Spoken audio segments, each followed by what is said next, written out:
What do you bring to the table to help make the Board of Education better? So education has kind of been in my life since I started to work. So I've been a teacher. I've been an administrator. I have worked in the public schools here in Wilton. I've worked in the public schools in New York. I have run a preschool in this town for 20 some odd years.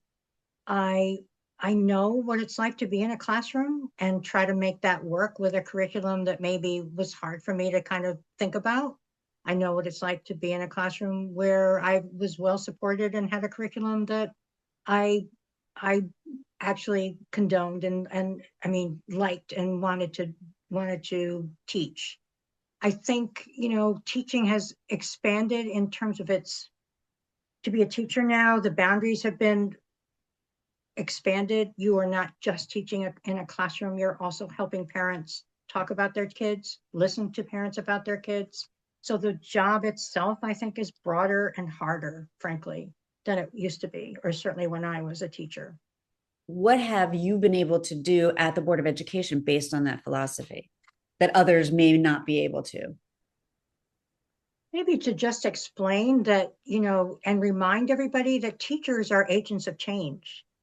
If you listen to anybody talk about sort of their youth or their experiences, they'll either credit their success or their ability to do things either to a parent, and there's usually a teacher also in that group, and we should foster that. We should foster teachers being agents of change to kids.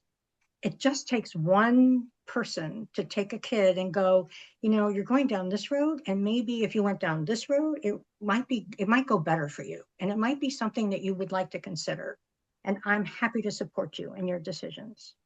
It just takes that interest and that kind of focus to get a kid to kind of go, okay, I can learn, I can do this, I'm a part of this community of learners, and I want to be a part of this community of learners. And so a teacher can do that.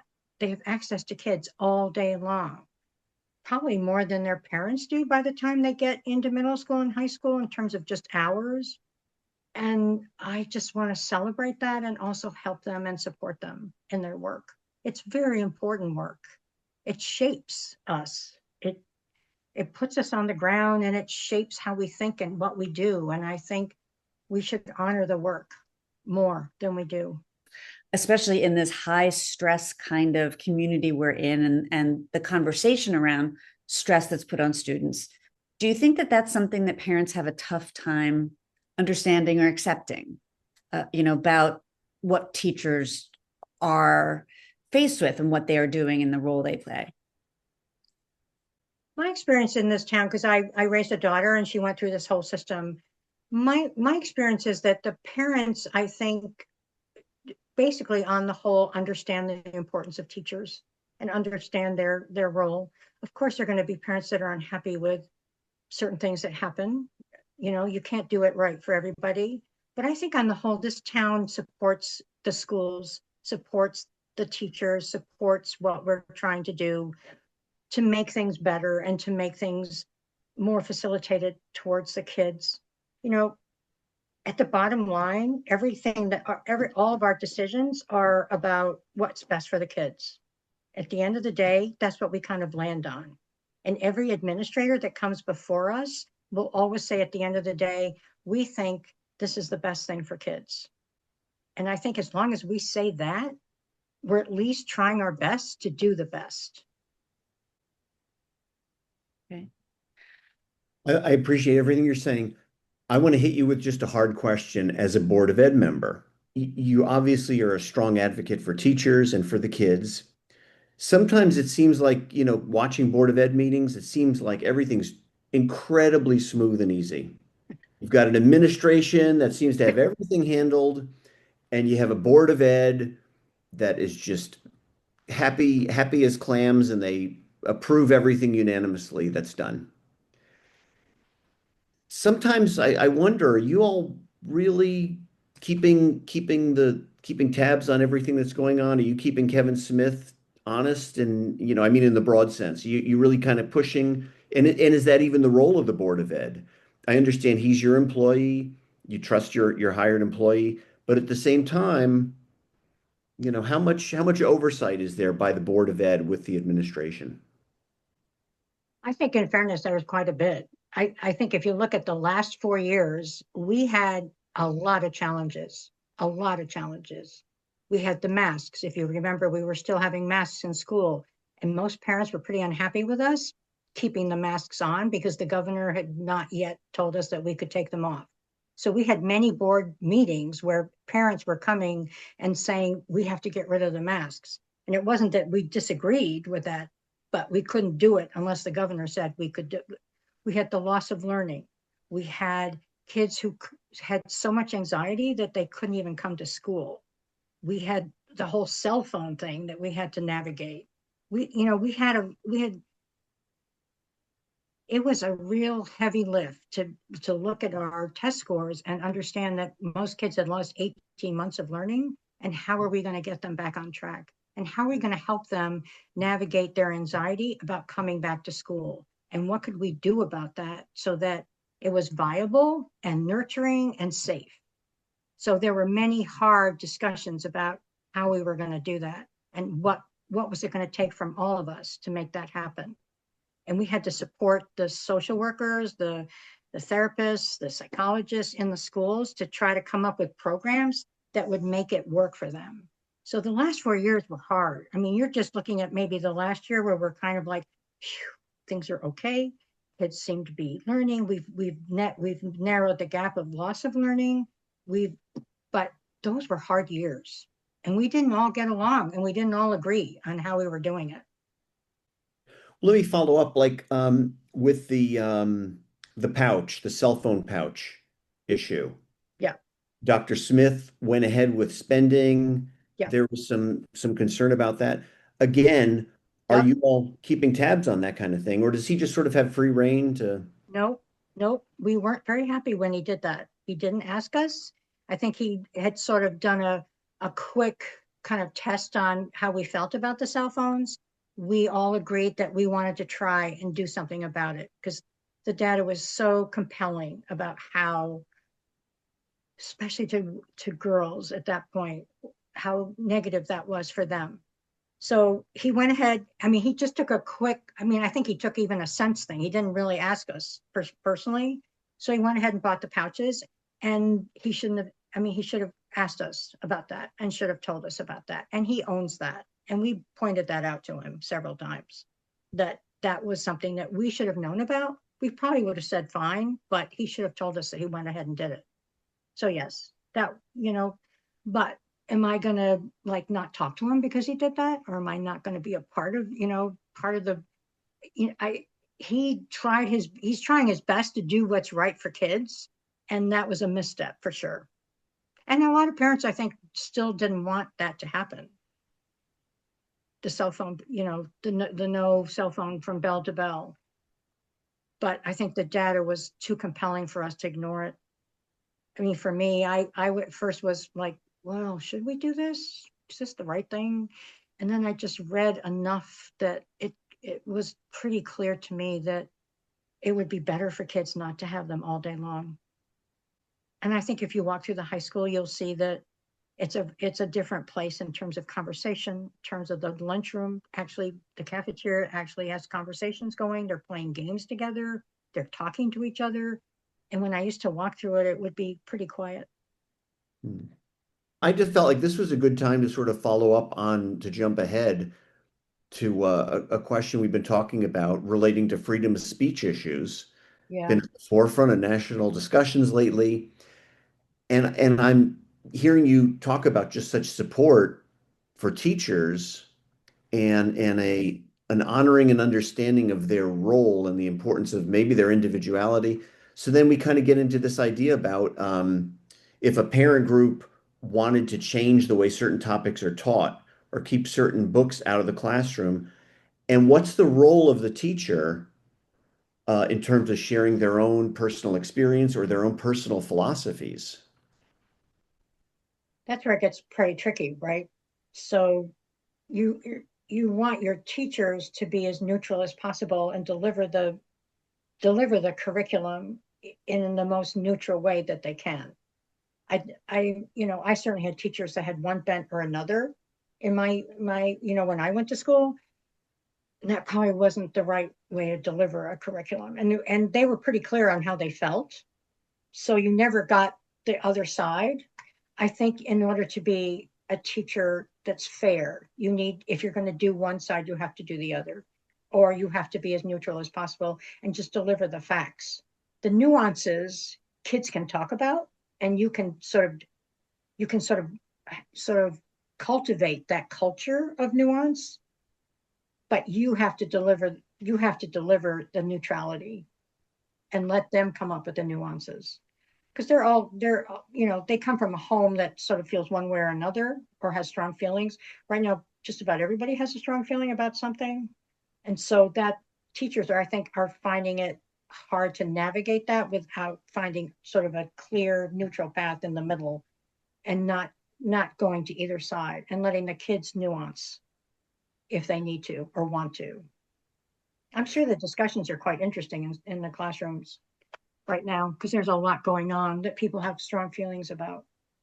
What happens when you have a parent group that wants to have a stronger say over curriculum or what teaching materials are in the classroom? What do you as a Board of Education member do in that situation?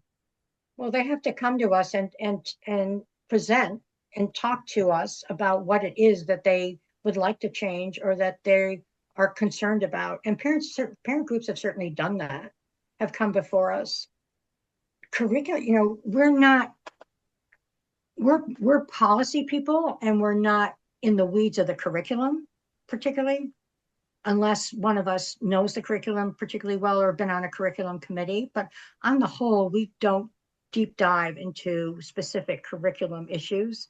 That's done by Kevin and his administration. And then we're given the reasons why there's either going to be a change, or they're looking for a change, or they're not looking for a change. So I think in terms of, we look at the policy, but if they want to change a policy, the administrators do that and present us with the policy that they would like to change or the policy that they would like to continue. I think people think we have a lot more sort of control over that than we actually do. We aren't we aren't in the weeds, to say, so to speak.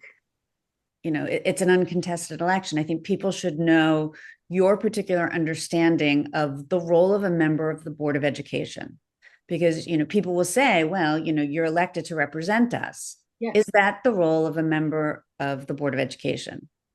We're definitely there to represent them. We definitely feel that responsibility. We definitely feel that we are there to help the teachers, the administrators do their work. We're there to listen to things that they need help with.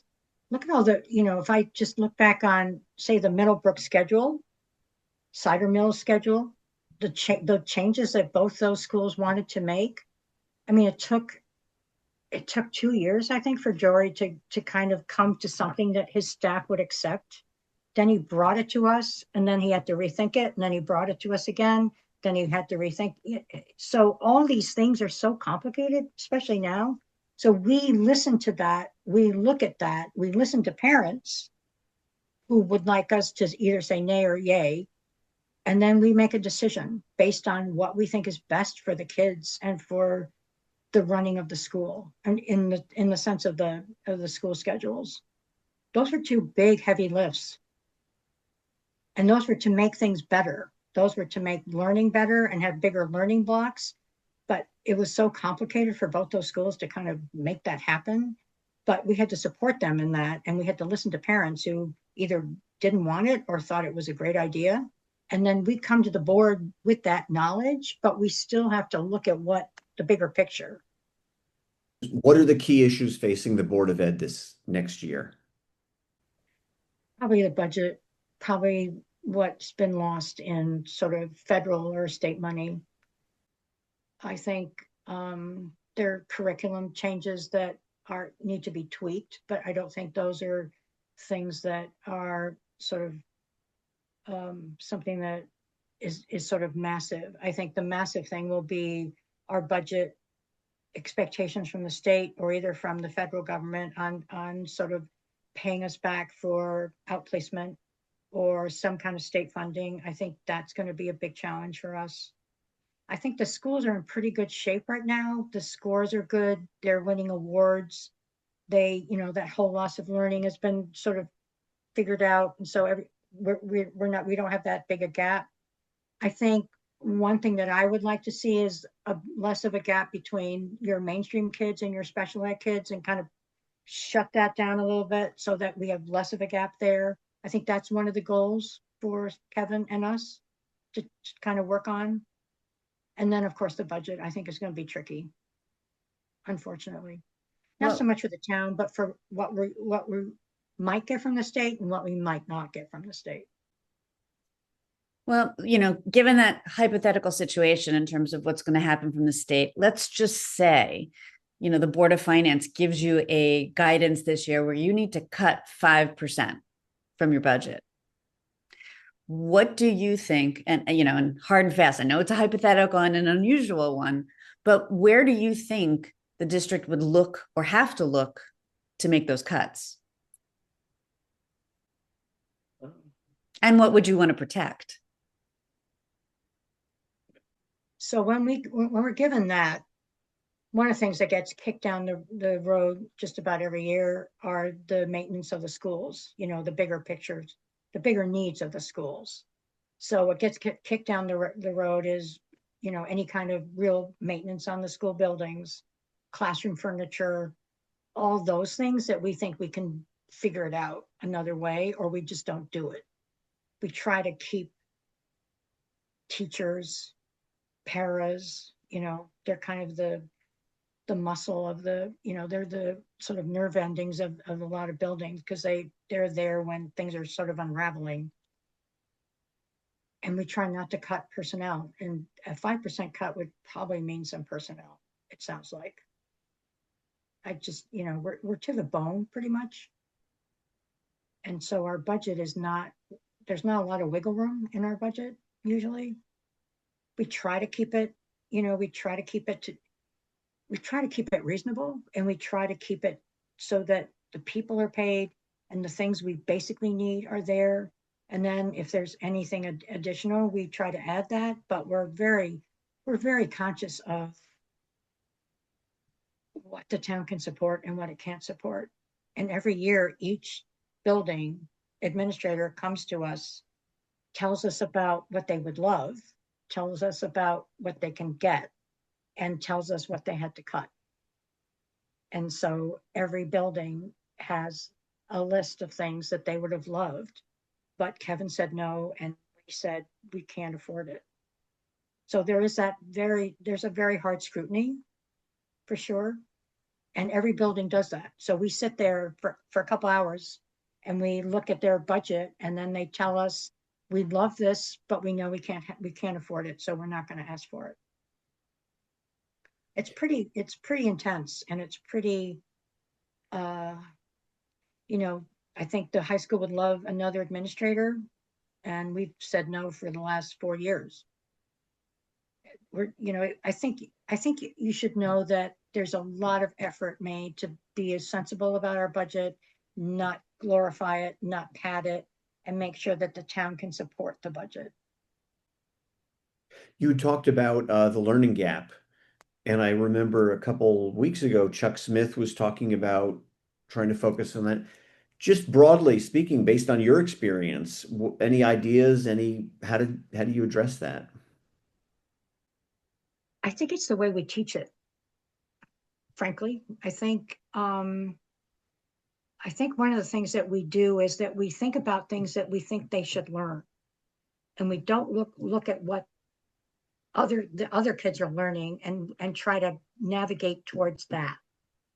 This is just me, having also worked. I have a degree in special ed, so I think the way I was taught is you teach them sort of what you think they should know, and of course you should do that, but you also should teach what you think that the mainstream kids are doing, and somehow make that bridge, a better one, so that you teach them what they should know, but you also look at what the mainstream kids are doing and try to navigate that and make a bridge to that learning as well. Mm. So it's not so siloed, if that makes any sense. Mhm.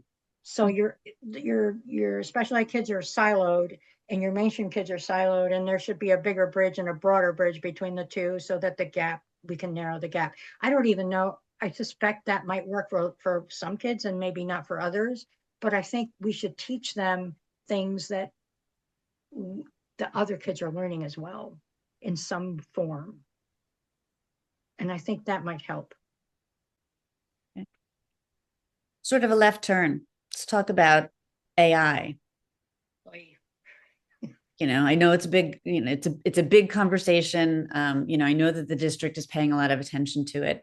How do you think that the district has handled approaching it so far? And, what does the district need to be concerned about with it?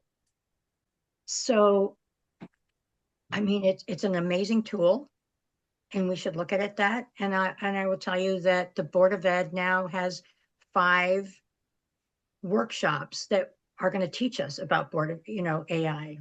So for 5 meetings, we're going to take the first hour and we're going to be learning about AI.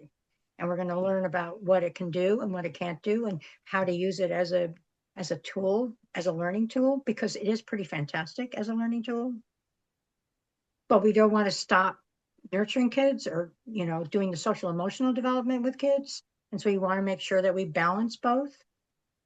There've been a couple of panels on AI. I don't know if you went to the one by John, I can't remember his last name, but there was a teacher that came and talked about, how AI is going to take over everything and that we're not going to have any schools and we're not going to have classrooms. And, at some point I was like, whoa. And, maybe in 5 years, we're going to be looking at our buildings in a different way. And maybe we should be looking at our buildings in a different way if AI is going to be as prominent as everybody suspects it will. Mhm. And I think that teachers need to kind of wrap their heads around the uses of it and wrap their heads around how they can use it to their advantage, because kids are going to use it no matter what. And I've used it. I'm sure you guys have used it. It's pretty amazing what it can do. And so, and I think we're just the prefaces of what it's going to end up doing. And so I think the board it's their job to find out about AI and actually wrap their heads around it. So we have those workshops that Kevin set up for us.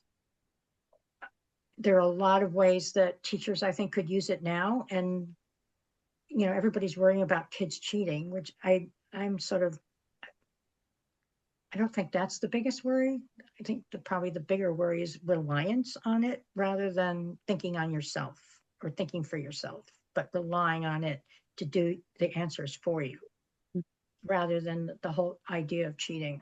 I don't think that's really the bigger issue to me. It's more that kids might think about relying on it too much and not using their own thinking skills. So our job is to foster critical thinking skills. Our job is to foster an independent thinker. Our job is to help them social emotionally and to access AI in a way that's helpful to them, enriches their life, broadens their horizons. And we have to find ways to make it useful in the classroom. Okay. And I think we're just at the beginning of that.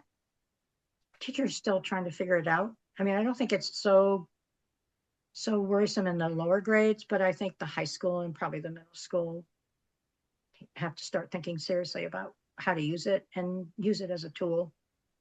So kind of looking ahead, if you're talking about that in terms of AI, what is your vision of where the district is headed in the next 5 to 10 years? What do you think that the district has to be aware of, or where it should go? I think the next 5 years are going to be very interesting because I think AI may change a lot of things. And at this forum that was just a couple of weeks ago, there was a selectman in our small group, and he was saying, maybe we have to rethink what we do with this building, with our buildings, and rethink where we're going to put our money, because AI may change the way kids go to school. and may change the way kids, how do they use the building instead of going somewhere else or learning somewhere else or accessing learning in a different way. Because through AI, they're going to be able to access their own learning. So what do we do about that? It's going to be a very interesting 5 years in terms of just what buildings do, we have to be thoughtful about it. We have to be careful about it. We have to make sure that kids can grasp it and that are part of it and not let kids that get left behind from it. But I think it's potentially going to change a lot of things. And I'm not smart enough to know where exactly that's going to end up, but I suspect there's going to be a lot of changes. There's a current member of the Board of Education who's not running for re-election. She won't be there next year, but she's married to a teacher. And it came up in the election 2 years ago. And one of the people running now, who will be on the board because this is an uncontested election, is also married to a teacher. And there was a lot of discussion around the ethics of that.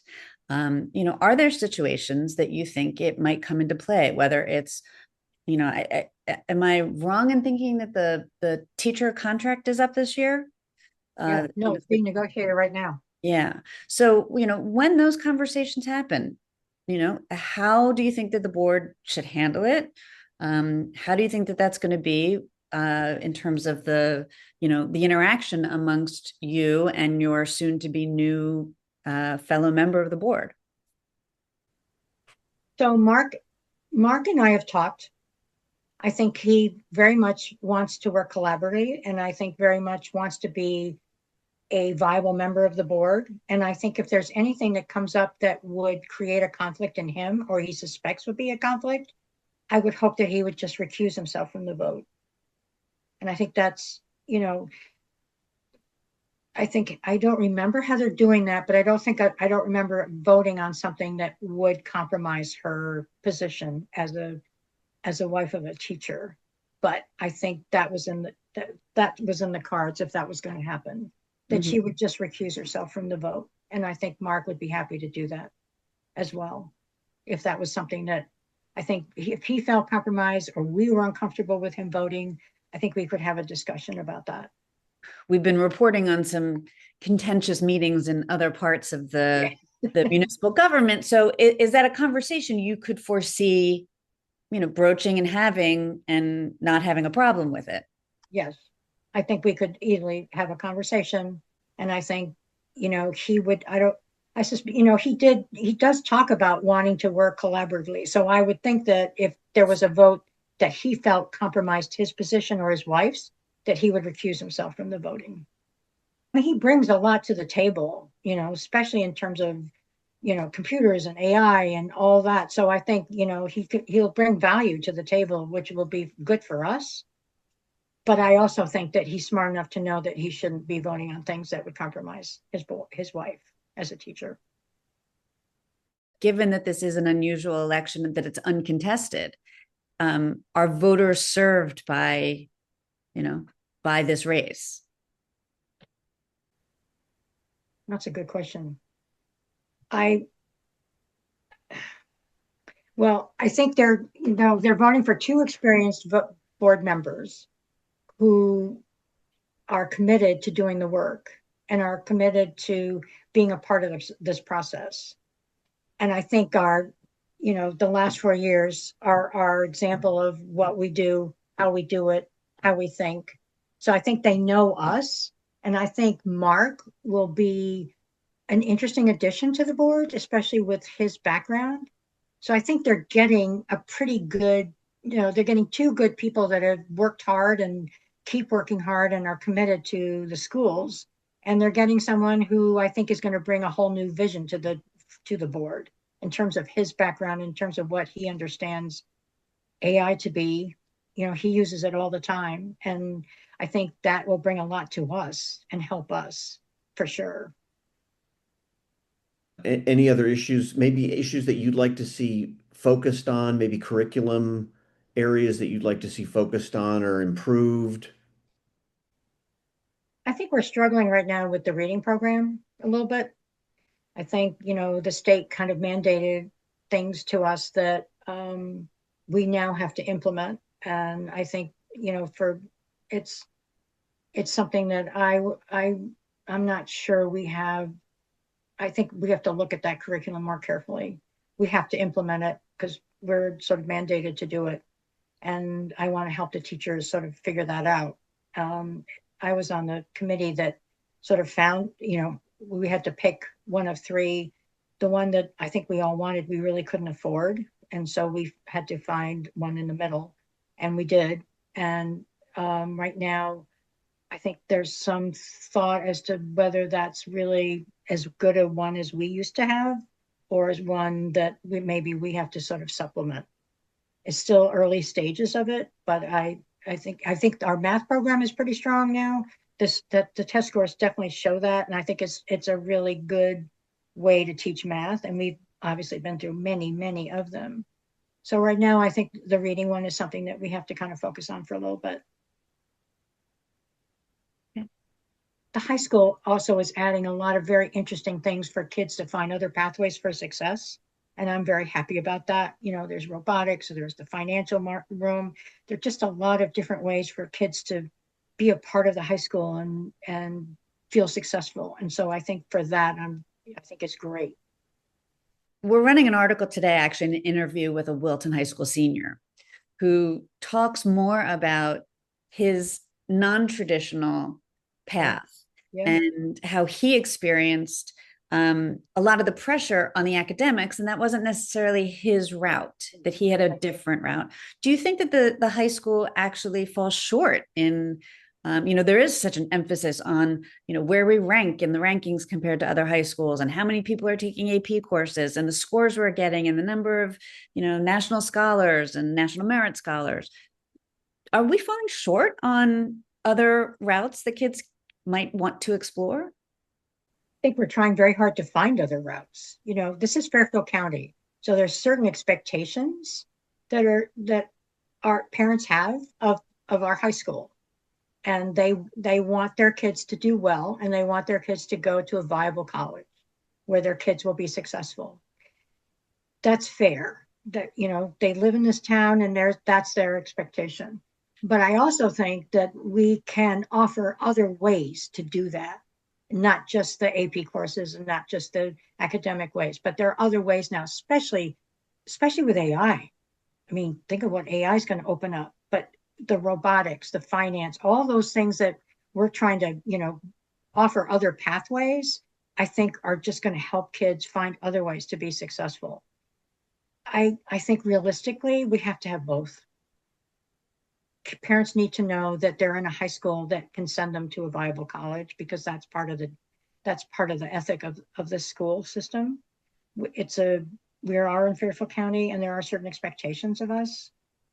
I don't think we can ignore that. I would think that would be unrealistic. But I also think we need to find other ways for kids to feel successful, because not everybody is going to be geared that way. Some kids find that pathway in college and not so much in high school. You should read the article, the interview with him. He had a suggestion for a class in car mechanics, and suggested having, a car that needed to be repaired, and a group of kids having to figure out what was wrong and how to fix it. Yeah. Yep. I think that's awesome.